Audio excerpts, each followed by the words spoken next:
Get everything. We'll go to a printer's where you can do it for like 5 cents. No one believes this truth. Someone already does. Now, Louis, we're at a rally for Gaza. This is the second rally in as many weeks. You're originally from Iraq. You've been here now for, what, 10 years or so? Almost 10 years. Just give us your ideas. Yeah, well, the ongoing Jewish Purim in Palestine has been around for the day of Balfour Declaration, and then was followed by the Palestinian Nakba, what the Jews call it, the War of Independence. It was the ethnic cleansing of Palestine, which began in 1948, which is ongoing. It's an ongoing process. It didn't start for the last couple of weeks. It's been going on around and around. And people are here as usual, wherever you have for Palestinian meeting or gathering, is always dominated by some soft-core socialist or communist or the green left, and a few coward Muslims who are scared to talk about the real issue. I watched their signs and their placards. None of them have the intellectual courage or the testicular fortitude to address the real issue here. We are facing a Jewish blood ritual. It's a blood ritual. They had it in 2012, they had it in 2011, they had it in 2008, they had it in 2006 in Palestine. In 2003, they had the biggest Jewish Purim of all time in Iraq. Over 2 million Iraqis a day. Tell people what Purim is. It's taken from the book of It's Esther, the Purim, Old yeah, it's the Testament. Jewish ritual of Gentile bloodshed. Simply it is.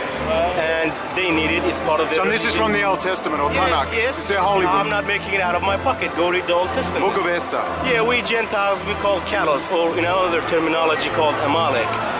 They're teaching, their manual of action teaches them that go to the Amalek, totally destroy all that belongs to them. The Amalekites. You and I, totally destroy all that belongs to them. Do not spare them. Do not spare them. And an Israeli academic, Hannah Kasher, actually wrote a paper, an academic paper, calling the Palestinians Amalekites worthy of genocide. Yeah, I wouldn't be surprised. It's part of their education. They're justifying the collective punishment of No, it's Palestinians. not a separate incident. It's part of their mainstream attitude. And Mainstream. yeah, it's the essence of Judaism. Non-Jews are Amalekite. The famous Israeli rabbi said, non-Jews are from an inferior order. He wasn't saying that Palestinians are from an inferior order. He said non-Jews are from an inferior order. That includes Australian, Tony Abbott, Julia Bishop, the Labour Party, Australian Christian Party. No one talks about it though, do they? Because they don't have the balls. You know, once you talk about the real, I say the J word, everybody gets spooky. Everybody swallows his tongue and shovel something in his behind, and they just go quiet. Yet Israel is officially known as the Jewish state. By their own definition, it's a Jewish state, right? And they want an exclusive Jewish state. And all this. And they define themselves as a race. They see themselves certainly as a race. And then they have Jew-only roads. As Helen Thomas, the former White House reporter, said, there are Jew-only roads in Palestine, Yeah, and it's outrageous. And they should get the hell out of Palestine. That's what she said, and she lost her job. I understand that people are scared they lose their job, but I'm not scared. I'm a different type of a goyim that Jews have to deal with me. And yeah, what they do in Palestine and in Iraq or in Afghanistan or the 9/11 or the attack on the USS Liberty or the killing of over 1 million Armenians by the Young Turk, which is a code word for the Jewish subversion of the Ottoman Empire. Yeah, they came into power when? The Young Turks. The Young Turks was a subculture in That was Ataturk, wasn't it? Ataturk himself was a Jew from Salonika, and he was a fanatic Jew. And the whole Young Turk was just a cover-up movement for the Jewish subversion of the Ottoman Now, Turkey Empire. makes great claims of how outraged they are about Palestine, and yet Turkey is one of the biggest collaborators with the Israeli state on the planet. That's the power, because this current government or system in Turkey is the protege. Yeah, I should say not the Turkish people, the Turkish government. Government is the protege of the Young Turk and the so-called covetous Jews. Just like America, no conservatism runs America, but no conservatism has nothing to do with the American people. No conservatism is a subversion. It was started by a bunch of Eastern European Jews, communist Jews. Most of them were followers of Trotsky. They were Polish and Russian Jews who came in the 1900s. Over the political system and the foreign policy Hollywood. of Hollywood, name it. Every clear-headed person now. Well, they got some good banners now. Yeah, but they're scared. Everyone, you ask them, Nazism is evil and three gods. No, that's the real issue. We're facing a Jewish blood ritual. A criminal enterprise took over Palestine, and those people and the surrounding nations who are sympathetic to the Palestinians are being victimized for over a century. With a large majority of the Jewish communities around the world, with some major exceptions, but in large part, yeah, they have a mythology that they say Judaism is not Zionism. You gotta have grass in your brain to accept that lie. There are certain Jews who are not Zionists.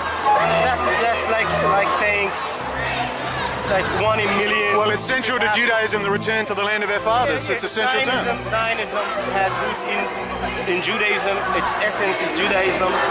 It got nothing to the Palestinian or the Palestinian land in particular. It's a global issue.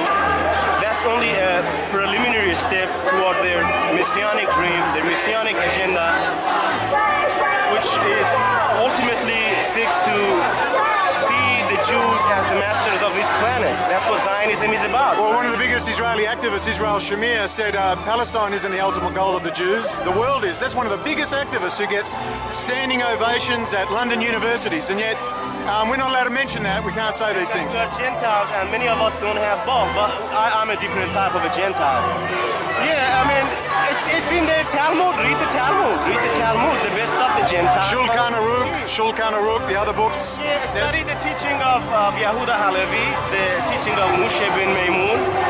Study the teaching of Moses Hess. He says the Jews are the master race and we're destined to rule the planet. He's not saying the Arabs. Now I'm going to say, don't shoot the messenger. You're just repeating what they say. Yeah, it's in their book. I'm not saying anything. Do you live in a free country here in Australia? Well, not much, because they rule over you, you know. To see who rules over you, that French. Because I served 3 years jail for saying very similar things. I understand. Does that sound like a free But country? that's not going to happen again. You know why? Because we Gentiles, we got our act together, right? And if the Jews want to bully us or they buy out the judiciary, we're going to give them hell, right? Yeah, because Gentiles are silent, but things have changed. The Gentiles are no more silent. So if they want to play around, if they want to bully us, if I died by an accident or you hear me, I'm committed suicide, I'm not planning to commit suicide. I'm not going to die in an accident suspiciously. Whoever wants to deal with me has to come and face me face to face. And I don't think the Jews will do that. They usually send a Christian to kill you, or they send a Wahhabi dog to kill you thinking he's doing God a favor, Allah. No, it's over. It's over. We have the right to say whatever we believe to say. We're not participating in the act. Well, we have no rights. We just do what we have to do. Yeah, we have to expose the liars and the deceivers, you know. Jews, they have influence over this country just like they have influence over the United States, England, Ukraine. And they shouldn't be, I mean, they're free to say whatever they say. They have the Hollywood, they have the press, they have the mainstream media. Which they admit to, and yet you can't repeat. A Jew can say we run Hollywood, but a Gentile cannot say Jews run Hollywood. That's bad. It doesn't make sense. It doesn't make sense. The Gentiles need to wake up. We need to put our act together. Stop buying into this Jewish propaganda. Jews are victim of blah, blah, blah. That's all nonsense. Zionism is not Judaism. Judaism is Zionism. Yeah. Judaism is nothing but Zionism. And those Jews that you see, they come around us here and they wave the flag. They're all game players. You know, it's a policy that they play.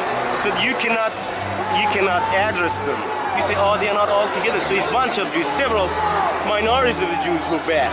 The rest of the Jews don't support them. And that's the game they play. To make you confused. Confusion is part of their psychological warfare. Confusion, indeed. And they have a very simple slogans. But did you know that Hamas, it was a few days ago, Hamas put out an official statement asking for activists all over the world to expose the war crimes of the Israelis. Now that has got to include the fact that their head rabbis, their most head holy people, like the Pope is to Catholics, is actually calling for slaughter. But the media, the Western media, will not report it. Well, because they control the Western media. Who controls the BBC, MNSBC, Fox News? I don't know. ABC, Australian Brainwashing Corporation. They're not run by Arabs or Catholics or Hindus or God-loving pan-American or pan-European. They're run by Zionist hardcores. If they're not Jews, they're the agent of the Jews. They love them. They fear them. Some of them fear them. And that's it. I saw that myself on my trial. Judge Wisby was absolutely terrified. Yeah, because they can pick up a phone up to a judge and tell